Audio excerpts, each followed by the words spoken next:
Nah, kenapa sekarang sistem kita tidak melahirkan manusia yang makin tinggi ilmunya semestinya? Kata orang tua kita dahulu, ini orang tua kita dahulu ikut rasmi padi. Makin berisik, makin tunduk, taat patuh kepada Allah. Hari ini dia mau ke atas, melawan kepada Allah. Na'udzubillah min dzalik. Melawan kepada Allah Subhanahu wa taala. Ya Rabb, ketiadaan akidah. Nah, ini perlu dibetulkanlah sistem pendidikan. Bahawa dalam Al-Quran antara ma'rifah ataupun ilmu ini tidak ada pemisahan. Bagaimana menjadi ulul albab? Nah, hendaknya kita sistem yang ada pendidikan ini melahirkan ulul albab. Al-albab saya selalu katakan plural daripada al-lubbu. Lubbun, lam dengan ba. Ba-nya ada sabdu. Al-lubbu. Maknanya saripati, the essence. Natijah daripada ilmu. Dalam bahasa Melayu saya tak tahu ada kalimah lubuk. Okey. Wahai lubuk hatiku, ya muara hatimu. Ya salam. Misalnya lah, ada lubuk. Lubuk tu maknanya apa? Dalam sekali. Itu lubbun. Maka ilmu pengetahuan yang meresap dan tetap di dalam jiwa atau hati, kemudian menjadi nur, yang dengannya manusia akan ditunjukkan ke jalan yang benar. Sementara pengetahuan disebut ma'rifah. Ma'rifah itu orang tahu hanya di sini saja. Dia melihat, dia mendengar, lalu di sini. Itu disebut ma'rifah. Alladzina atainahumul kitaba ya'rifunahu kama ya'rifuna abna'ahum. Dalam surah Al-Baqarah 146 yang sudah kita baca dahulu. Orang-orang yang telah kami berikan Alkitab, ya'rifunahu. Mereka telah mengetahui, mengenali Muhammad sallallahu alaihi wasallam seperti mana mereka mengetahui sifat-sifat karakter anak mereka sendiri. Itu disebut ya'rifuna. Allah tidak menyebut ya'lamun. Di sini perbezaan, ada beza antara ma'rifah dengan ilmu. Dan Al-Quran selalu menggunakan kalimat ilmu. Fa'lam la ilaha illallah wa la taqfu ma laysa laka bihi ilmun. Okey, wa in jahadaka ala an tusyrika bi ma laysa laka bihi ilm, ma laysa laka bihi ilm. Peranan ilmu. Qul hal yastawi alladhina ya'lamuna wal ladhina la ya'lamun. Semua kalimat ilmu. Tidak ada kalimat ma'rifah kecuali dalam beberapa ayat saja. So, orang yang alim dengan ilmunya itu akan timbullah khasyah. Ingat tak surah 35-28? Tak ada jawaban lah. Ya. Kecewa saya. Okey. Baik, pada surah Fatir ayat 28. Kalau anda baca daripada ayat 27, tapi saya nak tengok ayat 28 di tengah-tengah ayat. Innama yakhshallaha min ibadihil ulama. Tengok kalimah al-ulama. Yakhshallah. Innama yakhshallaha min ibadihil ulama. Sesungguhnya orang-orang yang khasyah kepada Allah di kalangan hamba-hambanya hanyalah al-ulama. Al-ulama jama' dari al-alim. Al-alim dari root wordnya ilmu. Alima ya'lamu ilmun. Orangnya disebut alim. Kalau dua orang alimani, kalau tiga ke atas ulama. Okey. Dan pada ayat itu, kalau anda perhatikan ya, tidak satu pun ada kalimah yang merujuk pada ilmu tauhid. Misalnya kan, ilmu aqidah, ilmu fiqh, usul fiqh dan lain sebagainya, tidak ada. Tapi semuanya merujuk kepada ilmu duniawiyah istilah kita hari ini. Kalau anda perhatikan ayat 27.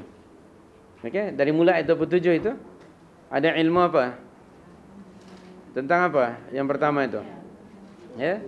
Tentang penciptaan manusia, botani, geografi, sosiologi, semuanya, antropologi, ilmu yang ada hubungan dengan binatang apa? Zoologi apa sebutnya?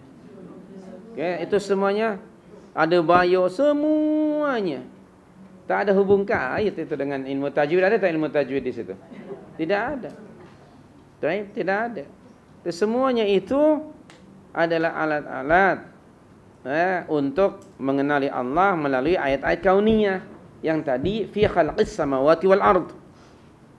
Baik, maka ketika mereka mengkaji sampai ke satu peringkat keyakinan, ilmu itu membawa mereka meyakini bahawa ini semuanya bukan nature tapi ada penciptanya. Maka itu keluar dari mulut mereka, yakni bertasbih, Rabbana ma khalaqta hadza batila subhanak. Ulul albab bertasbih tak banyak-banyak. Dia bukan kepada kuantiti, mau kepada quality. Tasbihnya hanya sekali di situ. Subhanak. Tapi tasbih itu menggetarkan jiwa mereka. Khasyah itu. Tiba-tiba mereka gemetar jiwa mereka. Faqina azaban nar. Maka peliharalah kami ya Allah daripada azab neraka. Dihubung kaitkan dengan beriman kepada hari akhirat. Bagaimana dengan hari ini? Iman kepada hari akhirat hanya di mulut. Okay? Hafalkan rukun iman yang ke-6, hafal semuanya. Tapi tidak memberi kesan pada kehidupan sehari-hari. Nah, ulul albab atau al-ulama, kama qala Ibn Abbas radhiyallahu anhuma, salah satu karakter ulama ialah orang yang sangat tahu bahawa seluruh ucapan dan aktiviti dia diperhatikan oleh Allah. Orang yang tahu adanya halal dan haram. Itu al-ulama. Orang yang tahu dan sedar bahawa seluruh ucapan dan perbuatan mereka akan didedahkan oleh Allah dan diberi balasan pada yaumul hasyr, yaumul jaza, yaumul hisab. Nah, hari ini macam mana? Kita kehilangan itu akar akidah. Hari ini ada orang lebih takut pada CCTV daripada kepada Allah. Okay? So, where should I put it? On the table or on the table? Put on the table.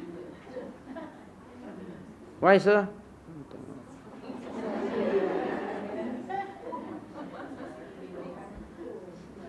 Tengok. On the table tak nampak.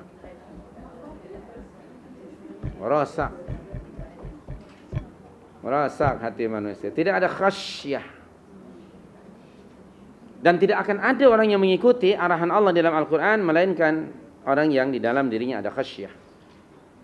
Dalam surah Yasin yang anda sudah hafal, Allah berfirman, innama tunziru man ittaba'a dzikra wa khasyar rahmana bil ghaib. Wa khasyar rahmana bil ghaib. Dan orang yang gerun kepada Allah yang Rahman yang tidak nampak. Walaupun tidak ada CCTV. Subhanallahil karim. Nah, ini di sini kita tidak punya ilmu, yang ada ma'rifah. Maka itu orangnya memang knowledgeable, profesional dalam bidang dia. Tapi dalam akidah, concept of God, dia memang kosong. Maka anda lihat, kadang-kadang kita lihat orang ini profesional dalam bidang dia, tapi kenapa jadi jahil seperti itu? Ya Rabb, ya kali ramai kan kita melihat seperti ini. Profesional dalam bidang dia, tetapi jahil dalam urusan agama. Okay? Dalam urusan mengenali Rabb. Profesional dalam bidangnya, tetapi profesional juga dalam mengambil hak orang lain, menipu dan lain sebagainya. Na'udzubillah min dzalik. Nah, ini tidak ada roh iman di dalam pengetahuan yang diajarkan pada hari ini. Maka kita berkewajiban untuk mengembalikan ruhul ilmi ini di dalam silabus ataupun di dalam mata pelajaran yang kita ajarkan. Sekarang adalah usaha-usaha mungkin untuk ke situ, mengkombinasikan antara dua sistem. Okay? Antara sistem yang menumpukan perhatian hanya kepada urusan-urusan dunia atau yang menumpukan kepada urusan akhirat. Hendaknya dia dikombinasikan. Antara satu dengan yang lain itu saling complement each other. Maka subhanallah, kali ini kita ingin berusaha ini. Dan banyak rakan-rakan kita sudah berusaha, mudah-mudahan Allah memberkati usaha mereka untuk lahir nanti benar-benar orang-orang yang disebut ulul albab. Okay? Mengikuti acuan Al-Quran dan Sunnah. Bukan ulul albab sekedar branding. Okay? Untuk apa? Brandnya memang ulul albab, tapi perangai Ahmad Albab kita tidak mau. Kita benar-benar nak punya lubun ilmunya tadi.